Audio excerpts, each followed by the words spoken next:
I'm Brittany Lewis with Forbes Breaking News. During Senate floor remarks on Tuesday, Senator Kirsten Gillibrand spoke about service members and their families who have been camping outside of the Capitol since Republicans blocked the Honoring Our PACT Act last week.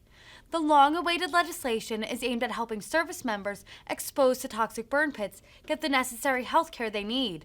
The New York Democrats said failure to pass this bill, quite literally for many, is a death sentence. Gillibrand, who has been an outspoken proponent of this bill, urged her colleagues to vote yes when the bill is voted on again tonight with added amendments. Under the previous order, the time until 5 p.m. is equally divided. Madam President, Senator from New York. I rise to discuss helping our service members exposed to toxic burn pits. For days now, service members and their families have been camping outside this very building in desperation. They're pleading with us. They are begging with us to pass this bill. They have been out there all weekend in 90-degree heat, sheltering themselves from thunderstorms as well as oppressive humidity.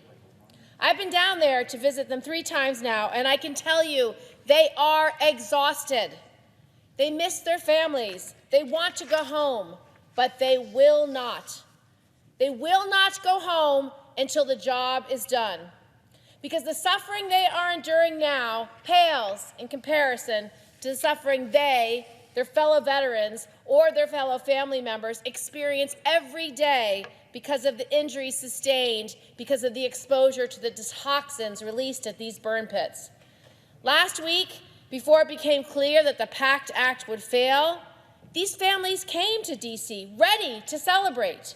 The mother-in-law of Sergeant First Class Heath Robinson, who died because of burn pits, came with Heath's daughter, Brielle, who was excited to finally celebrate her father's legacy, finally coming to fruition. Instead, we had to explain to a crying 9-year-old girl why this would not be happening, why the Senate had failed them. So I don't want anyone to just listen to me rattle off a bunch of statistics or facts about burn pits. I want you to listen to these people, the families, people who are literally giving every ounce of their being in service to this country. People with families, people with kids, people who are willing to upend their lives at the very moment's notice to fight for the values that make us who we are.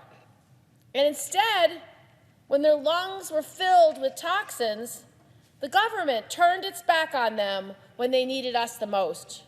We made a promise to them to care for them when they came home, and that promise has been broken. Failure to pass this bill again is not just some small disappointment, something that can be easily brushed off or disregarded. Failure to pass this bill, quite literally, for many, is a death sentence. Because every single day, every hour, every minute that they don't get the health care that they need to save their lives is just another minute lost to the diseases that are devouring them. It's another minute that they won't have to be with their loved ones, to hug their children, another minute they don't get to be with their loved ones, to kiss them goodbye, another minute that they cannot do the things they love to do. So we don't have time to wait another week, another month. We have to do this now. This is what's at stake in this bill. It's the lives of the men and women who went to combat for this country over the last many decades, and unfortunately have been so riddled with disease because of that exposure that they need our help. They need the VA to cover their health care. That's what this bill does. This is what they deserve. I hope that this chamber can come back together again where it was before last week to do the right thing, to stand by those who stood by us, to stand by those who went into the breach, to stand by those who are now suffering and dying because it is a debt that we owe them. Thank you, Mr. President. I yield the floor.